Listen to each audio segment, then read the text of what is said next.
নমস্কার, ঘরোয়া রান্নায় সবাইকে স্বাগত। আজ বানাবো সর্ষে দিয়ে তেলাপিয়া মাছের ঝাল। দেখে নেওয়া যাক রেসিপি।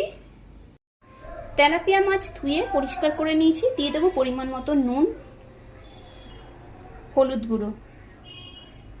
এবার নুন হলুদ গুঁড়ো দিয়ে মাছগুলো ভালো করে একটু মেখে নেব। মাছগুলো নুন হলুদ গুঁড়ো মাখানো হয়ে গেছে। এখানে বাটিতে আমি নিয়েছি কালো সর্ষে। এর মধ্যে দিয়ে দেব টমেটো, কাঁচা লঙ্কা, আর এর মধ্যে পরিমাণ মতন জল দিয়ে একটি মিহি পেস্ট তৈরি করে নেব। সর্ষে পেস্ট করে নিয়েছি। ওভেন অন করে একটি কড়াই বসিয়ে দিয়েছি। দিয়ে দেবো পরিমাণ মতন সর্ষের তেল।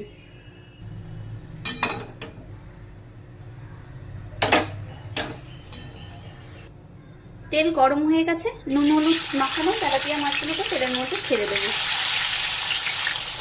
মাছগুলোকে আমি সব ভেজে নেব। মাছগুলো ভাজা হয়ে গেছে, এবার তুলে নেব এগুলোকে। ওই তেলের মধ্যেই কালো জিরে ফোড়ন দিয়ে দেবো। এবার মিহি যে সর্ষের পেস্ট তৈরি করেছিলাম সেটা দিয়ে দেবো। দেবো সর্ষের বাটি ধোয়া কিছুটা জল। পরিমাণ মতো নুন দিলাম। দেবো লঙ্কার গুঁড়ো, ঝালটা যে যার স্বাদ মতন দেবেন। দিলাম হলুদ গুঁড়ো। এবার সব ভালো করে নেড়ে একটু মিশিয়ে নেব।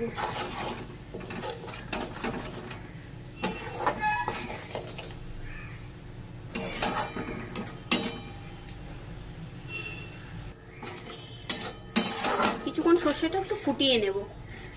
এ সময় একটা কথা বলে রাখি, অনেক সময় কি হয় সর্ষে তেতো হয়ে যায়। তবে আমরা সর্ষে বাটার সময় যদি একটু নুন দিয়ে বাটি তাহলে কিন্তু সর্ষেটা তেতো হবে না। এবার এর মধ্যে কিছুটা জল দিয়ে দেব। আবার ভালো করে সব মিশিয়ে নেব।